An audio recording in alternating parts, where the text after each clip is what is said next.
ഇത് നമ്മളെ അടുത്തുള്ളൊരു പുഴയാണ്. ഈങ്ങാപ്പുഴ 23 എന്ന് പറയും. അപ്പോൾ ആ പുഴയിലുള്ള വെള്ളം ഒന്ന് കാണാൻ വേണ്ടിയിട്ട് നമ്മളിങ്ങോട്ട് വന്ന ഇതാട്ടോ. നല്ല വെള്ളമുണ്ട്. പക്ഷെ നമുക്ക് നീന്തറിയാത്തത് കൊണ്ട് നമ്മൾ വെള്ളത്തിൽ ഇറങ്ങുന്നില്ല കേട്ടോ. നല്ല വെള്ളം.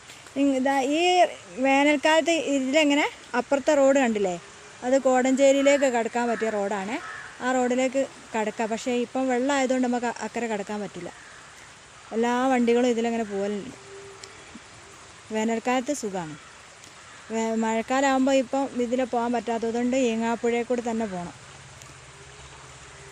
എങ്ങനെയുണ്ട്? നല്ല വെള്ളമല്ലേ? ഇങ്ങനത്തെ പുഴയും തോടൊക്കെ നിങ്ങൾ അവിടെയൊക്കെ ഉണ്ടോ?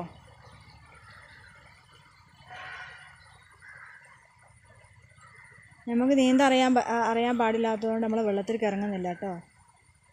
പിന്നെ മഴക്കാലല്ലേ, പിന്നെ മലക്കൊക്കെ മഴ പെയ്ത് കഴിഞ്ഞാൽ എപ്പോഴാണ് വെള്ളം കൂടുതലായിട്ട് വരികയെന്ന് പറയാൻ പറ്റില്ല. അതുകൊണ്ട് വെള്ളത്തിലേക്ക് ഇറങ്ങുന്നില്ല.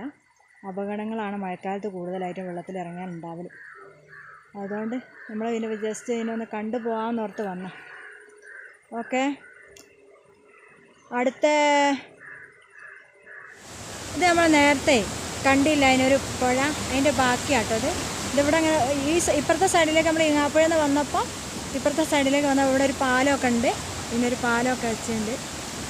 ചെറിയ പാലമാണ്. നല്ല പാലത്തുമ്പോൾ കൂടി നമ്മൾ വന്ന. എന്ത് ഭംഗിയല്ലേ, നമ്മൾ പ്രകൃതിനെ കാണാൻ എന്ത് ഭംഗിയാണ്. അല്ലോ, ഇത് കണ്ടോ, വെള്ളം വന്നിട്ട് അടഞ്ഞ് വൃത്തികേടായി കിടക്കുന്നതൊക്കെ. ഇതെന്താ, കുറുക്കനോ നായയോ എന്തോന്നുണ്ട് ഇതാ ചത്ത് വന്നെടുക്കുന്നത്. ഇതെന്താണാവോ?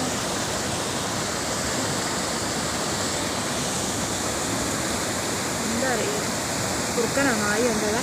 ഇത്രയും വേസ്റ്റുകൾ വന്ന് അടഞ്ഞിങ്ങനെ പുഴാൻ അത്രയും മാലിന്യാക്കിയത്. നോക്കിങ്ങൾ എന്തൊക്കെ സാധനങ്ങളാണോ എൻ്റെ റബ്ബേ.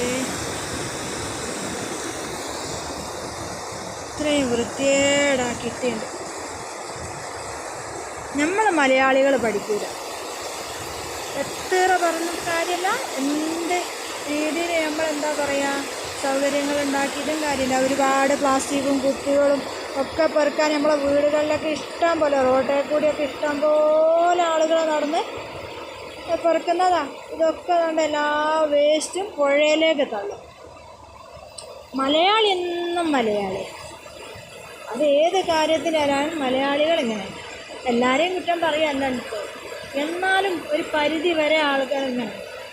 എത്ര എഡ്യൂക്കേഷൻ ഉണ്ടായാലും കാര്യമില്ല, എന്തുണ്ടായാലും കാര്യമില്ല.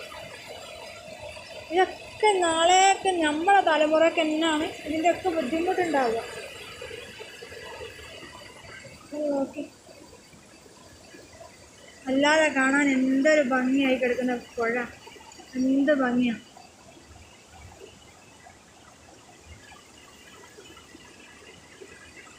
ഇതാണ് അവസ്ഥ.